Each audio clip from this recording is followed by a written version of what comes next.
Now children, in this video we will see some simple examples for the calculation of oxidation number, right? So like phosphorus, perhaps you all know, or if you don't know, better start knowing it, that phosphorus exists in the P4 form. Its atomicity is 4. So this is its natural form, native form, P4. It will be 0. S8, sulfur exists as S8. Here also sulfur is 0. Magnesium, 0. Sodium, 0. So in their native form, elementary form, uncombined form, natural form, it will always be 0. So again, point very clear. So if it comes like this, you can easily write, had it been N2, O2, what all you have seen examples in the natural form, native form, elementary form, uncombined form, all the elements will have 0. Children, I cannot write so many here, but I hope you're getting the point. So may it be any case, metal or non-metal, in the native form, elementary form, natural form, uncombined form, it will be 0. N2 will be 0. In that case, N will be 0. In case of N2, N will also be 0. Only N will also be 0. So likewise, only S will also be 0. And if you write S8, that will also be 0. So right children, it is like this. Okay. So hope you got the point. Number 2, any monoatomic ion. Whatever charge is there, immaterial, Zn2 plus will have plus 2, N minus, N3 minus, nitride ion, it will be minus 3, O minus minus, oxide minus 2, potassium cation plus 1. Whatever ion you see, cation or anion, monoatomic, having only one atom. So whatever the charge on that will be its oxidation number. I repeat, whether cation or anion. So whatever is there will be its oxidation number. So you have seen this also. Next children, I told you like alkali metals of group 1A. Sodium will always have plus 1. Calcium chloride, here Ca will always have plus 2. AlCl3, Al will always have plus 3. In MgO, Mg will always have plus 2.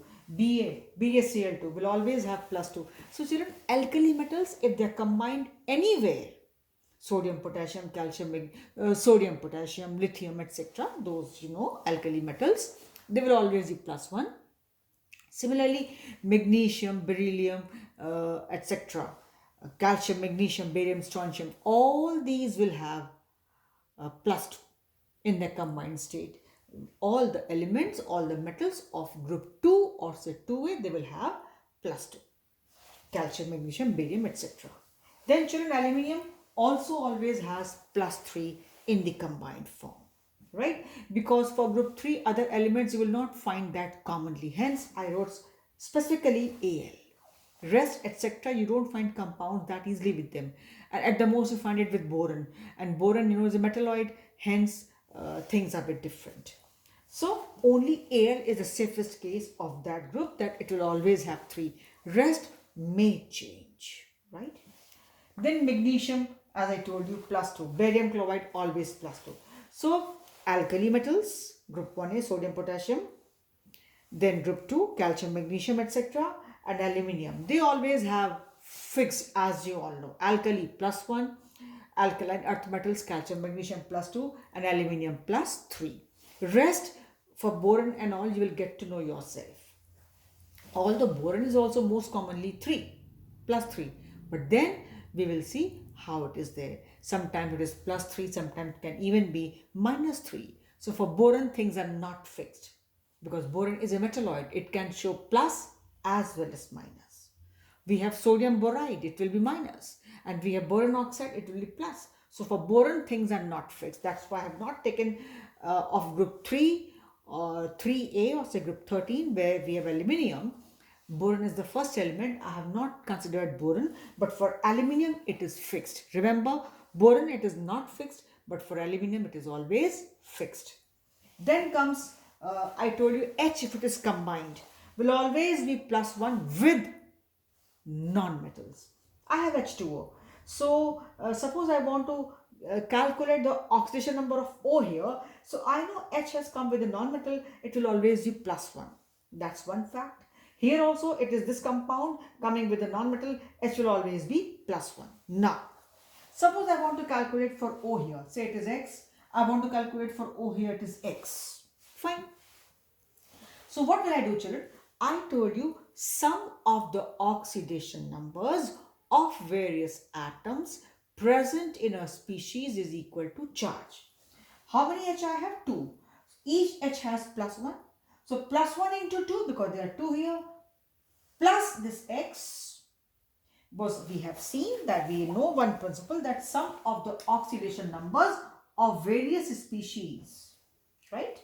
So here it is, each H +1, as we have seen, the moment H comes with other non-metals, it has to be +1. So it is +1, but 2 atoms are there, so +1 into 2, plus X for this O. Suppose I want to calculate for O the oxidation number, say it is X. So plus X will be equal to 0. Why 0? Because there is no charge on that. So no charge means 0 charge. 0. So it is 2 plus X is equal to 0. So X is equal to -2. And that's why here I will say that O is oxide, and this compound can be called as hydrogen oxide, to which we call in common terms water. But chemically, what is water? Hydrogen oxide, right?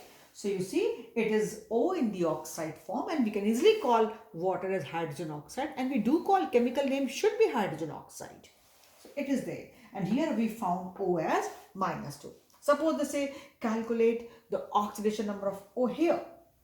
So fine, I know one thing is fixed. H will be +1 because H is coming with non-metal. And each H is +1. How many H we have? We can see here 2. So +1, because each H is +1 into 2. And how many O's are there? I can see 2. Each O is X. So let us say 2 O's will be 2X. It will be 2X. So 2 plus 2X is equal to 0. So you can see 2 plus 2X is equal to 0. X is equal to -1. And this will be peroxide. If O is -1, it will be peroxide, and you know very well that we call this hydrogen peroxide. So the moment you find X as -1, it will be peroxide. Similarly, children, we go to next compound, OF2. I told you this is the only compound where we find O as +2. Okay, don't worry. Let's see. I told you everywhere, anytime, anywhere, if F comes in the combined form. Combined form means with other element, not that F2 is the combined form. It will always be -1. It never changes, because the most electronegative element. So suppose we want to calculate for X, and each F is fixed -1. So X plus, because all add up, plus within brackets -1 into 2 coming twice is equal to 0. Why 0? Equal to charge. So X minus 2 is equal to 0. X is equal to +2. You have seen X will be +2. Then K2O. Suppose I want to calculate for O here. K is fixed. Never changes. Each K has to be +1. Cannot change. It cannot change. So we want to calculate for O. Say it is X. So +1 into 2, because coming twice, plus X. Say it is X is equal to 0. So 2 plus X is equal to 0. X is equal to -2. Means here X is our normal oxide, and we call it potassium oxide. And that's why you call it potassium oxide. O is -2. Now suppose I have the compound KO2. I want to calculate for O here. Each K is +1. So suppose O is X. So +1. And since I've got 2 O's in this compound, so +1 plus 2X twice, because each O is X, is equal to 0. 2X is equal to -1. Hence, X is equal to -1. And this should be called superoxide. This should be called superoxide. This should be your superoxide. So we can call it potassium superoxide. We can, children, and we should call it potassium superoxide. The moment we find O in the -half, as I gave you in the rule also, we call it superoxide. One may think, oh, the formula is wrong. Potassium oxide formula should be K2O. But here I gave you KO2. This is the superoxide. Then you see it is compound like HClO. Now I want to calculate for Cl. Suppose Cl is your X here, right? H will be +1, we all know. And when O is there in the normal form, it is -2 in general always, barring few cases like these exceptions were there. And I want to calculate for Cl. So H is +1, right? O will be -2 and the Cl is X. So +1 plus X plus within brackets -2, right? And it should be equal to 0 because there's no charge on that. So you can see X -1 is equal to 0, X is equal to +1. So here chlorine is in your +1 state. What is the oxidation number of chlorine here? It is +1, right children? Then you see, suppose a compound formaldehyde is HCHO, HCHO formaldehyde. Say we want to calculate for C. Everybody knows H if combined and all nonmetals in the surrounding, H has to be +1. And under normal conditions, O is always -2, barring few cases which you get to know. So O is -2. So how to calculate this H +1? This C is X, so I took it as plus X, right? +1 for H and then plus O -2. The standard for O is -2, should be equal to charge, which is 0 here.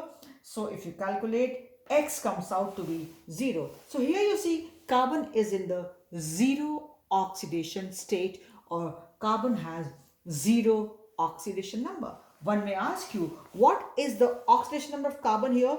So you can see for yourself, X is equal to 0, children. So far I have taken simple examples or monatomic ions. I have not taken the polyatomic ions. That I will take up in the next video. I hope these points are clear to you. You have learned one thing: in the natural form, native form, uncombined form, all zeros. Once they are monatomic charges, what all is charged is the oxidation number. Sodium, potassium, alkali metals always +1 if they're combined. Calcium, magnesium, etc. Those alkaline earth metals always +2 if they're combined.